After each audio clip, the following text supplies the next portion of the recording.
95 late 90s ఆలోచించి ఆడబిడ్డలు కష్టపడుతున్నారు వంట చేయడానికి అని చెప్పే ఉద్దేశంతో సిలిండర్లు ఉచితంగా ఇచ్చి ఆ రోజే ప్రోత్సహించాం. ఇప్పుడు 3 సిలిండర్లు ఉచితంగా ఇవ్వడానికి దోహదం చేసి ఒకటి ఇచ్చాం. ఇక్కడ మిగిలినటి కూడా తొందరలో ఇవ్వడానికి ఇయర్లీ 3 సిలిండర్లు ఎవ్రీ 4 months ఒకటి రిలీజ్ చేస్తాం.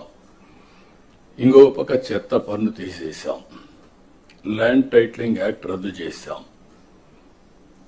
వచ్చిన మొదటి సంతకం 16,347 ఉద్యోగాలు డిఎస్సి ద్వారా ఇస్తా ఉన్నాం. మెగా డిఎస్సి పెడతా ఉన్నాం. ఈ ఫస్ట్ వీక్ లో మెగా డిఎస్సి నోటిఫికేషన్ ఇష్యూ చేస్తారు. ఏబిసిడి కేటగరైజేషన్ కూడా హామీ ఇచ్చాం, ఎన్నికల్లో చెప్పాం. అది కూడా రిపోర్ట్ వచ్చింది, కేంద్రానికి పంపించాం.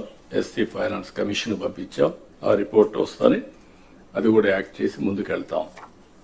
ఇక్కడ మీరు చేయాల్సిన పని ఈ ఉద్యోగాలన్నీ కూడా ఇచ్చిన తర్వాత డిఎస్సి మెగా డిఎస్సి పర్ఫెక్ట్ గా కండక్ట్ చేయాలి. ఎక్కడ కూడా ఇప్పుడు కూడా నాకు బాగా జ్ఞాపకం, తెలుగుదేశం పార్టీ దగ్గర 1,50,000 ఒకేసారి ఇప్పుడు ఇచ్చిన ఉద్యోగాల్లో మెజారిటీ తెలుగుదేశం అధికారం ఉన్నప్పుడు ఇచ్చాం. చాలా ట్రాన్స్పరెంట్ గా ఇచ్చాం. 80% ఇచ్చాం. ప్రజలు కూడా అది ఇప్పుడు కూడా గుర్తుపెట్టుకుంటున్నారు. మీ వల్ల మాకు ఉద్యోగం వచ్చింది, ఎక్కడ ఒక్క రూపాయి గాని ఒక చిన్న అవకతవక లేకుండా చేశారని చెప్పి ఇప్పుడు కూడా రిమైండ్ చేసే పరిస్థితి వచ్చారు. ఇక్కడ 0 tolerance. I'm telling all of you. April నుంచి స్టార్ట్ చేసి జూన్ స్కూల్స్ ఓపెన్ చేసే రోజుకి రీఓపెన్ చేసే రోజున వీళ్ళందరూ పొజిషన్ కావాలి, ట్రైనింగ్ అయిపోవాలి, పొజిషన్ కావాల్సిన అవసరం ఉంది. మత్స్యకారులు ఉపాధి దెబ్బతినేదానికి దెబ్బతీస్తా ఉంటే 217 జీవో రద్దు చేశాం. ఫస్ట్ టైం ఎకనామిక్ బెనిఫిట్ ఇవ్వాలి, బీసీలు కూడా ఆర్థికంగా పైకి తీసుకురావాలన్న ఉద్దేశంతో గీత కార్మికులకి మద్యం షాపుల్లో 10% రిజర్వ్ చేశాం. ఇది కాకుండా అర్చకుల జీతాలు 10,000 నుంచి 15,000 చేశాం. నాయి బ్రాహ్మణ్ జీతాలు 15,000 నుంచి 25,000 రూపాయలు చేశాం. చేనేతలకు జీఎస్టీ ఎత్తివేశాం.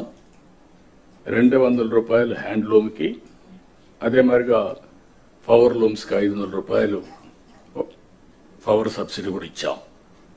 గృహ నిర్మాణానికి అదనంగా బీసీలకు, అదే మరి ఎస్సీలకు 50,000, ఎస్టీలకు 75,000 రూపాయలు ఇచ్చాం. ఇమాములకు 10,000, మౌజములకి 5,000 గౌరవ వేతనం కూడా ఇచ్చేసాం, పెంచాం. అవి కూడా ఇస్తున్నాం. వెల్ఫేర్ ఎక్కడా నెగ్లెక్ట్ చేయడం లేదు. ఇక్కడ నేను మిమ్మల్ని కోరేది ప్రభుత్వం యొక్క ఇమేజ్, వెల్ఫేర్ సక్రమంగా డెలివరీ కావాలి. టేక్ ఇట్ ఫర్ గ్రాంటెడ్ కాదు.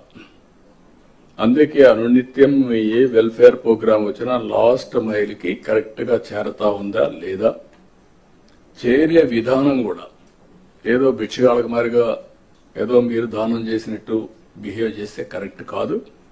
ఒక బాధ్యత తీసుకొని ప్రతి ఒక్క ఆఫీసర్ కూడా లాస్ట్ మైల్లో ఉండే ఆఫీసర్ బెనిఫిషరీకి చేర్చే విధానం చాలా ముఖ్యం. ఆ విషయం కూడా మీరందరూ కూడా హ్యూమన్ యాంగిల్తో వాళ్ళు పనిచేయాల్సిన అవసరం ఉంది. ఒక పక్క సంక్షేమ కార్యక్రమాలు చేస్తూనే మీరు ఒకసారి చూస్తే పోలవరాన్ని గాడిన పెట్టాం. ఈరోజు పోలవరం మొన్నటి వరకు ఏమవుతుందో అని అగమ్య గోచరంలో ఉన్న పోలవరం ప్రాజెక్టు కేంద్ర సహకారంతో ఈరోజు 12,150 కోట్ల రూపాయలు శాంక్షన్ అయింది. ఫేజ్ 1 కి ఇబ్బంది లేదు.